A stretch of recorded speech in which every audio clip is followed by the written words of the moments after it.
Hej, jeg hedder Heidi, og velkommen til Hej Heidi-galleriet. Det er kun i juli måned her i 2014, så det er med at komme herned og se det, inden at det er væk igen. Og det er derfor, det hedder Pop-up-galleriet. Jeg laver nogle workshops hernede, og den første, det bliver med at tegne øjne. Og det gør jeg, fordi jeg faktisk selv havde en konkret problemstilling. Da jeg var 15, der kunne jeg ikke tegne livlige øjne. De så simpelthen døde ud, og det var sådan ikke så godt. Jeg har et eksempel her. Jeg har masser af gode idéer, da jeg var 15 år, til hvordan man skulle lave tegninger. Så her er der et skakternet ansigt. Men øjnene, de mangler jo virkelig lige at gøre tegningen retfærdighed. De er jo døde, det ser ud som om de bare stiger, og nej, det dur ikke. Så jeg blev simpelthen sådan lidt frustreret. Men ud af frustrationer, der kan der jo komme noget godt, og ligesom tage tyren ved hornene, og komme i gang med at sige, jamen, så vil jeg lære at tegne øjne. Og det var det, jeg gjorde, da jeg var 15. Og den måde, jeg greb det an på, det var, at jeg simpelthen ville gå ned i detaljegraden i øjet. Jeg fandt nogle store fotos, som jeg printede ud af øjne, og så tegnede jeg dem simpelthen i stort. Og det her med at tegne noget i stort, det er altså mega godt, fordi det gør, at man ikke kan skjule detaljerne.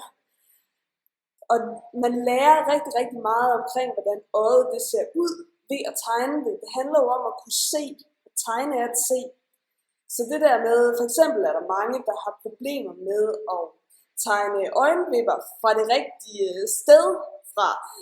Der er mange, der tegner dem helt inden fra det hvide af i øjet. Du må meget gerne tage et print af et øje, du har lyst til at tegne med, eller flere. Det skal du være meget velkommen til. Så det jeg gjorde, jeg tegnede ikke kun én, men jeg blev bedre allerede efter at have tegnet et stort øje. Så det vil du også kunne bruge.